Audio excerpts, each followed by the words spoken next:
the quick countdown and then we can be done. Sure. Yeah. Okay. 3, 2, 1, and we're live. Great. Well, welcome everybody to our the University of Rhode Island Board of Trustees Institutional Risk and Compliance board meeting. The meeting is being held in person with committee members participating remotely at this time. I will conduct a roll call to see who is in attendance. I'm sure we have a quorum. Please clearly respond present via WebEx or present in person when your name is called. So myself, participating via WebEx, Matthew Lenz, Present via WebEx. Richard Humphreys,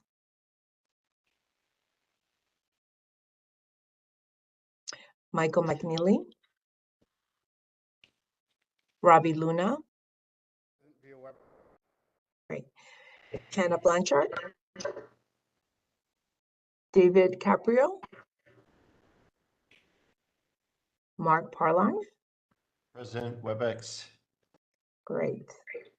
I believe we have a quorum with 3 out of the 5 voting members. Yes. We can confirm. Great. And thank you. I see that our board chair, Margaret Cook, is also present and participating as an invited guest. Thank you for joining. Let's see. Yeah, again, so Michelle confirmed that quorum is present. So just as a reminder for all members, for the benefit of the audience and the note takers, please clearly identify yourself whenever you comment, make a motion or second a motion. For those participating via WebEx, we are required to keep our cameras on as remote members, and all persons present at the meeting location must clearly be audible and visible to each other. So at this time, I would like to acknowledge that the University of Rhode Island occupies traditional homeland of the Narragansett Nation and the Nayatic people.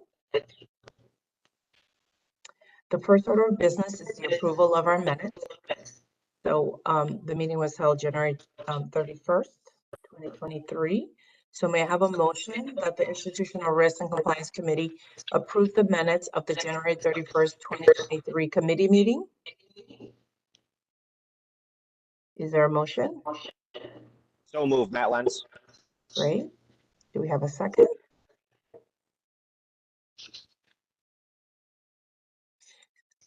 I couldn't hear. It's for you. Yeah, he's saying I just don't think we can hear him. Okay. Can you hear me? No, Yeah, sorry. now we Okay, can. great. So Now we second? can. Okay. Yeah. Robbie Luna, second. Great, thank you. Is there discussion? Any discussion on the motion?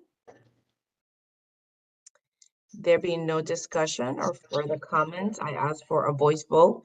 All in favor? Say yes. Great. Any yes for me as well? Any opposed? Any abstentions? Okay. Sounds like we have unanimously passed. The motion is approved. The motion is approved for the minutes of the January 31st, 2023 meeting. The next item on the agenda is item 2, discussion items. And we will start with the research grant accounting compliance review by Abby Ryder, our Vice President of Administrative and Finance. Thank you very much. I'd like to introduce Angela Miller, who's our controller. She's joining us today from Hawaii, I believe, someplace really nice, I guess. And she's just going to briefly update you on the compliance that we have with our research grant accounting. As you know, we receive grants from many government agencies, and from time to time, they visit us and they perform routine audits.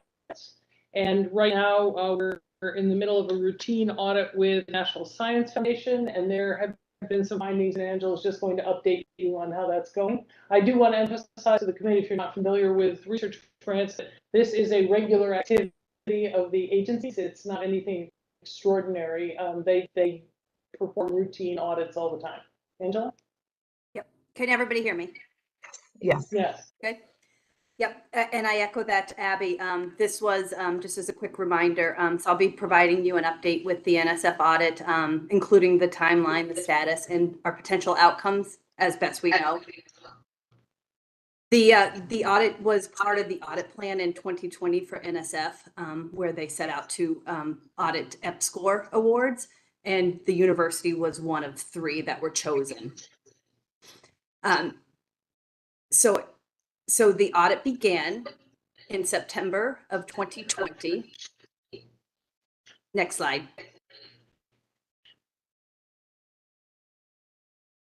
Okay, yeah, so the audit began in September 2020. The university received the preliminary report in October 2021. In January 2022, NSF contacted the university to begin the resolution of the question cost. As of March 2023, all supporting documentation has been submitted to NSF, and we have been told by NSF that we can expect our final report in approximately 3 to 6 months. Next slide, please. As you might recall, the question costs that came out of the audit were $627,500.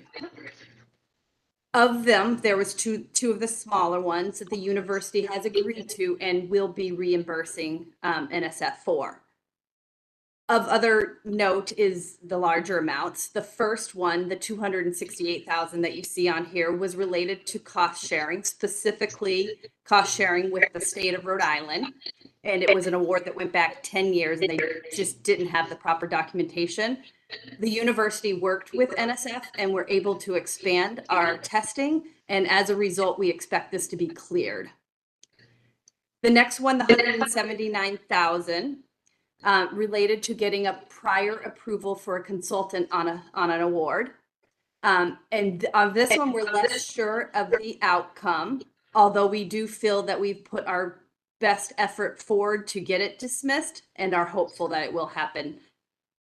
And then finally, the one that is highlighted here in yellow, the $166,000, we do anticipate that we will have to return to NSF. This was related to primarily to one subaward in particular, which was Brown University. And in this case, they miscoded a piece of equipment as a supply, and as a result, they were awarded the indirect cost revenue on that to the tune of $115,000.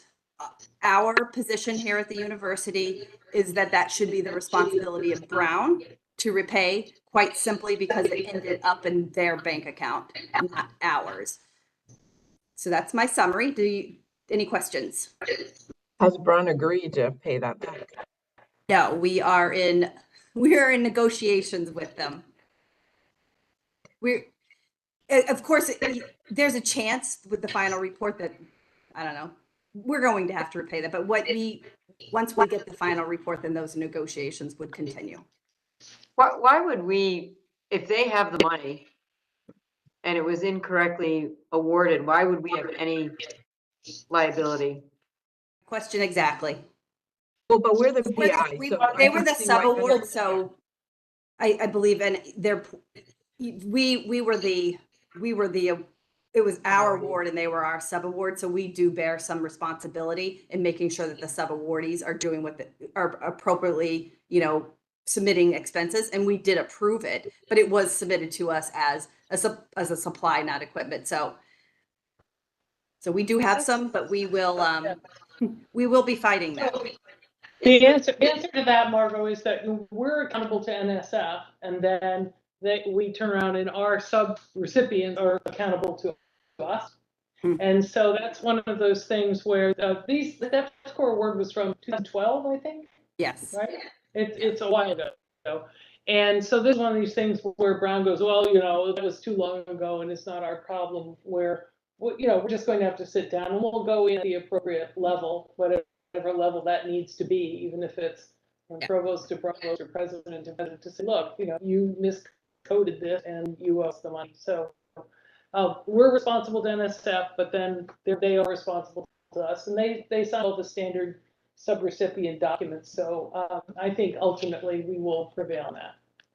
Are there any process I mean, are all these old, or are any of these recent, so that we will be rethinking some process changes, or what are our takeaways here? No, great question. And we have, yes, we did learn a lot. And we have done some brown bag lunches to educate the community on what the proper processes are around this, to tighten that up as well. We have also implemented some additional approvals on subawards as they come through the university to strengthen our controls around that. And one of the other thing that came out of it is just a reminder that when we're reviewing the expenses from a subaward, that we need to be reviewing their budget to actual as well. So it was definitely a learning experience, and it did result in us tightening up our controls around awards. Thank Is you. there a specific a teaming arrangement that allocates a certain part of this budget to Brown versus URI? And if so, is that some sort of contractual agreement that we can kind of use as leverage with Brown? Do not believe so. So it's going to be a negotiation, and the negotiations have begun. Okay. Thank you. Yeah, thank you. Moving on to the next topic on enterprise risk register development. Kara? Yeah, thank you very much.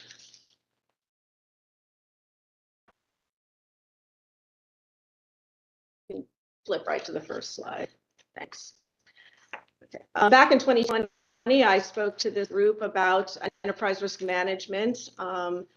And today's presentation is going to be about one specific part of our enterprise risk management program, which is the development of our risk register, our institutional risk register.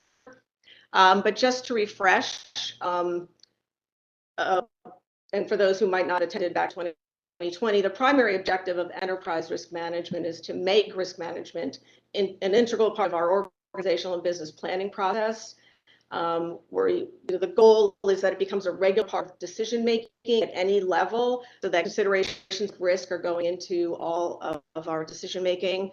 And we're putting together a framework that uses both quantitative and qualitative data and information to evaluate both risks and opportunities. You might recall that the current definition of risk, of enterprise risk, is the effect of uncertainty on an organization's objectives. So it's no longer more of a reactive, adverse threat kind of definition. It's supposed to encompass both opportunities and of threats.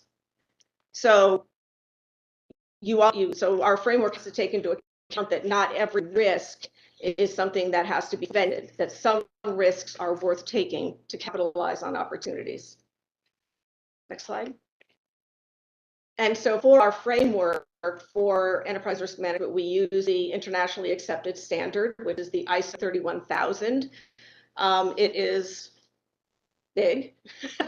It's got a lot of information in it. And so it's very, very detailed, but I just want to focus on the basic principles and guidelines real brief here. So the middle circle is our principles that are about creating value, becoming an integral part of the organization and its processes, addressing uncertainty, that it takes into account human and cultural factors. We want to be transparent and inclusive, and that it's dynamic and iterative.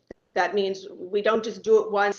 It's a constant monitoring. It's a constant improvement and enhancement process. The left circle is the basic framework that follows those principles, but it's the bottom right circle that is our basic process for creating our institutional risk register. So the next slide. So what that process is the first thing we do is identify the risks. And that is for an institutional risk register. What you're looking for is those risks that affect the entire institution. We're not talking about risks that are specific to one department or unit. Now, those are risks that don't get discounted. But what you're trying to do for an institutional risk register is take those individual risks that you identify that make up your entire inventory, and you identify how they fit in institutionally. So for instance, if you have a health and wellness risk as an institutional risk, that will be made up of all of these individual risks in your risk inventory that affect health and wellness. So your institutional risk is health and wellness, and then it'll have a lot of individual risks that you treat as part of treating the overall risk of health and wellness. And so you identify the risks using a lot of different data points. It's conversations with stakeholders, it's learning about what's going on. There's internal and external resources. You look at trends, you benchmark, see what's impacting other similar institutions. You're looking at our different memberships in our associations to look at also what are the real emerging things that are going on in higher education, and that's how we identify the risks that we put on our institutional risk register. And once we've identified those risks, we go into a scoring process, and you score each risk, and that is just one input that goes into the overall idea of what risks you're going to treat and how you prioritize risks. And that is a process of determining on each risk the likelihood that it might happen, and we use a score of 1 to 5, and I'll show you the chart in a bit, and the impact. So you basically look at impact and likelihood, you multiply those scores together, and you have a risk. Again, that's just one starting point of when you have your risks scored. The next thing is you're evaluating your risk, you're evaluating your processes, and what you're doing there is comparing your risks and those risk scores against your risk tolerance, or what is the university willing to accept in terms of risk, because that will then help you prioritize the risks that you have the least tolerance for. And at that point, you undertake treatment. And your treatment is a bunch of different strategies. And again, this was something that I've covered before. And you can employ more than one strategy, but basically you can transfer risk, like through insurance or contract. You can mitigate the risk, meaning putting in risk controls through different policies or procedures. You can accept the risk. And then you could be doing a variety of those. For instance, most of our risks, we both mitigate and we transfer through insurance.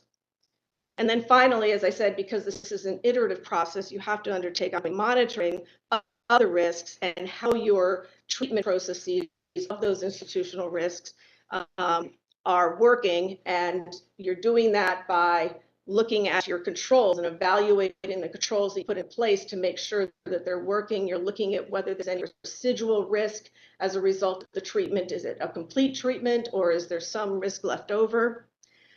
And so that's how we sort of basically build the framework of the risk register. And so you've gone from an inventory of the broad individual risks. You've then made the institutional risk register. And then when you undertake this process, you evaluate and you prioritize those risks that you're going to treat first, that becomes your risk portfolio. That's the one that you're going to focus on in a given time period. Next slide, please.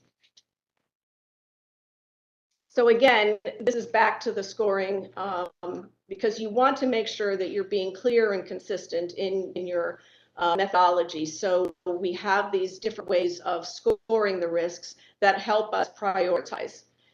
This just shows through a kind of heat map approach how your scores result from combining the likelihood and the impact from negligible to severe and rare to almost certain.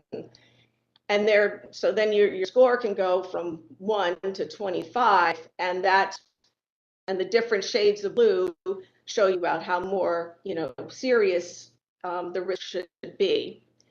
Next slide, please. And this, I know it's hard to see, but you've got the handouts. This is basically just the standard scale for what you're looking at when you're choosing those scores.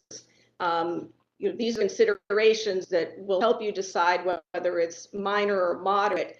And you look at it across all these risk categories, the human side, legal liability, financial operational compliance, as well as strategic and reputational.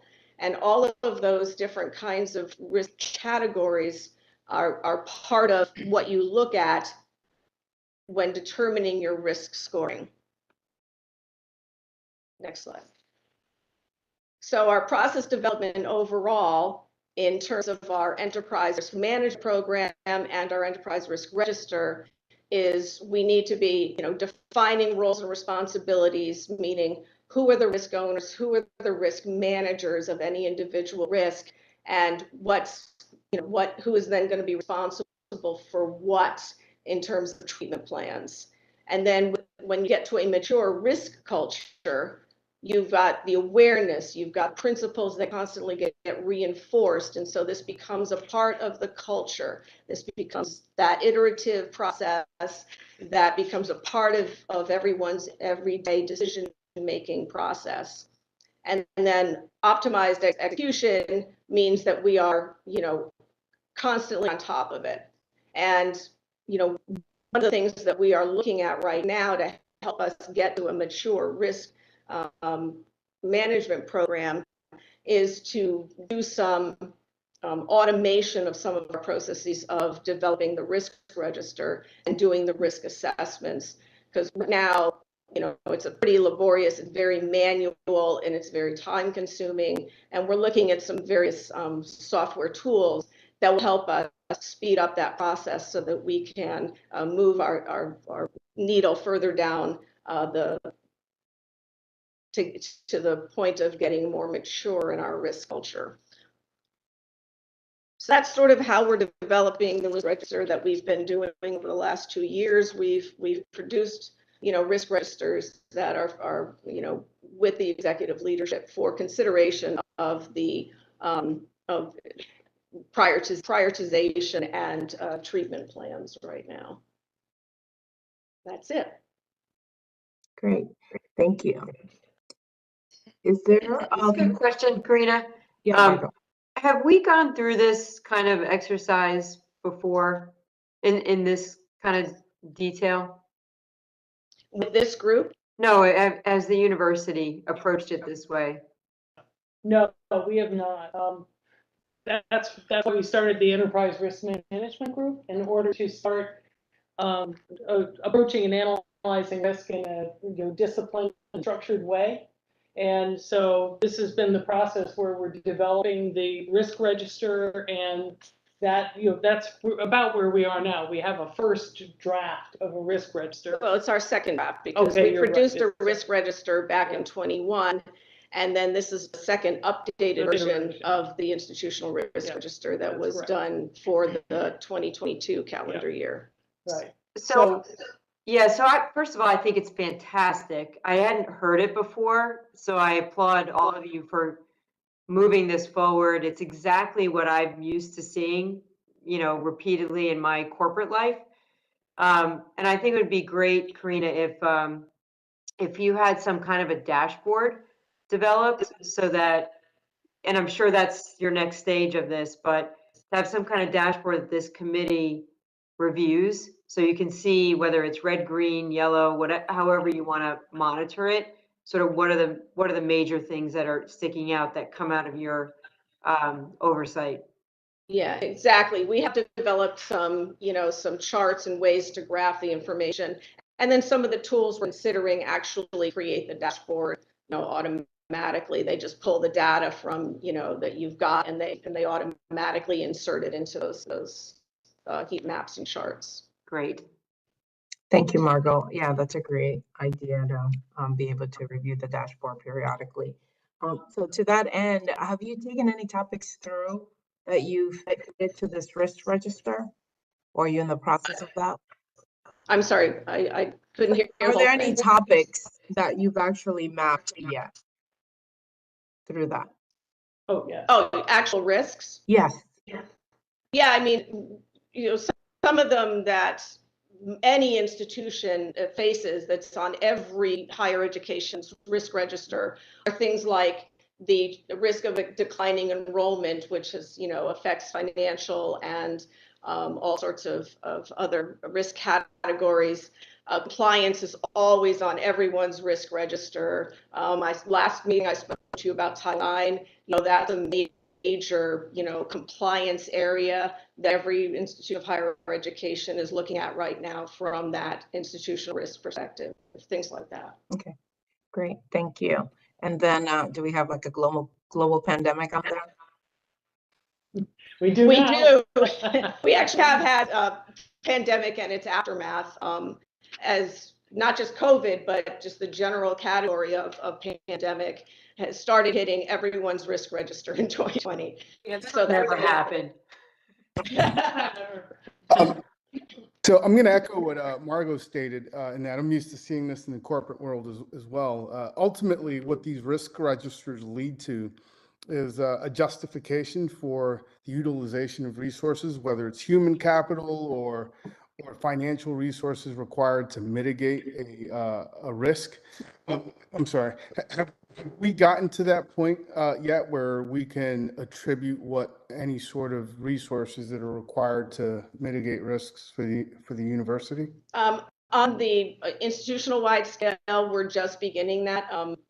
Obviously, the way to prioritize risk not only involves high risk score, but it has to do with other factors such as the availability of resources and what it takes. So obviously, we're doing a lot of risk control and mitigation on a day-to-day basis as much as we can. But those decisions are still being made by executive leadership regarding prioritization of risk in terms of the available resources. And it really gets built into the strategic plan as well. I mean, the areas that are high priority for the university involve, among other things, addressing some of these risks. Yeah, and strategic priorities are also another input into prioritizing your risk. Thank you. Any other questions? Seeing none, we'll move on to the next topic, which is the annual review of our committee charter, which we did, and there was one change on that, and that had to do with the language in terms of our internal audit. Are we bringing that up? Great. Abby, do you wanna? I'm looking for the. Oh, there we are. We pull it up. There was just one change in that it talked about an internal Right. audit committee, which we Okay. don't have. Right, that's correct. We do not, the state reserves to itself the right to conduct internal audits of all state entities, and therefore we do not have an internal audit function. That is done by the state. We obviously have external auditors. However, we did institute for our own comfort an internal compliance function, which is Lindsay Nottage. So that we do have a tool available to us if we're concerned about a particular area, we think something needs a look, but we have to always call it compliance and never audit. Thanks. So I don't think we need a vote on that, but that was just a minor change that was done, and we wanted to bring that to your attention. The next topic is a review of our annual committee calendar. And I believe we probably have that as well. Right, we have some suggested changes to that, and I can briefly address them, but they're mostly ministerial changes. We change when the calendar gets reviewed and when any changes to the charter get approved to coincide with the way the board as a whole is doing that. And we moved a few items around just to coincide when they're actually occurring during the year. But otherwise, I think an important thing about this committee's calendar is realize we have this item called compliance review, and that is really just a placeholder. That the compliance review is not a thing. What happens is there are topics that are timely and important for the board to know about from time to time, and those are the things that we would bring in under that rubric. Yes, it's been zero in the April meeting, and I think we had all those topics there.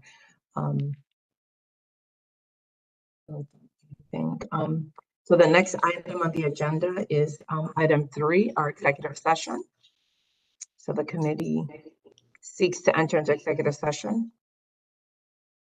I don't recall if we can I Do we have to move have that? a motion? I think So you have to read the reasons you're being to executive session. Right. So you're going into executive session and then there's, for reasons A and B. Yep. And one is the discussion of pending litigation. And the other is a discussion regarding a matter of security, including but not limited to the deployment of security personnel. And yeah, so with that, we have a motion that the Institutional Risk and Compliance Committee of the University of Rhode Island Board of Trustees convene into executive session. Bobby Matt Luna, Lentz, so moved. Great, Bobby Matt Luna, Lentz seconded. thank you. We move it and we second. That one. Perfect, got it, thank you. Okay, now, Now we have to switch over. You didn't vote, you just moved and seconded. Yeah. right, Oh, sorry, can I have a voice vote? All those in favor? Aye. Yes. All those opposed? Any abstentions? So with that, I believe we're unanimous to go into executive session. Great, so we'll join that.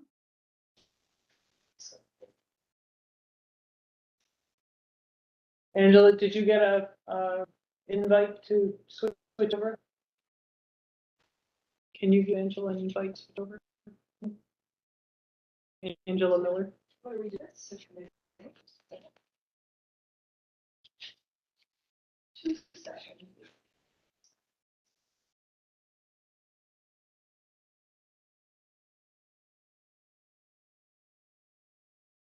Yeah, just kick her out. That's it. Okay.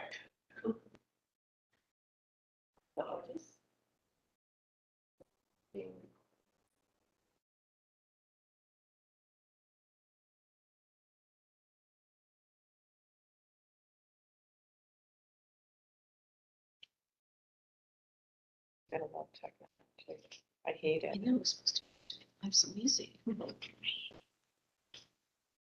Are we in the breakout, Michelle? Because it told me it was returning me to the main Yeah. section. Looks like we're You're in the main session because Lynn's retransferring people. I don't know why. Okay. I think. Yeah, We have to read. I see. Okay. One moment, that's all.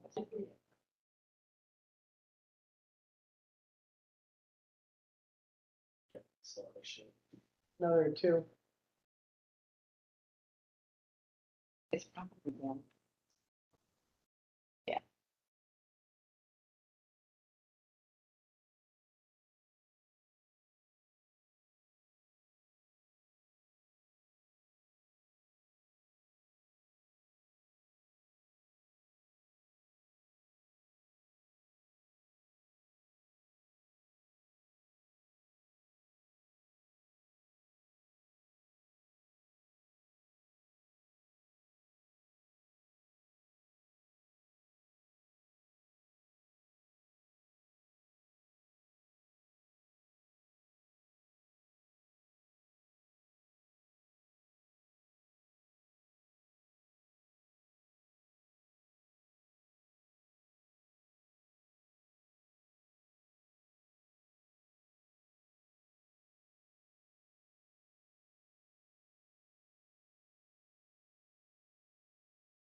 I'm muted. Michelle, can you confirm that we're now back in public session? It looks like we are.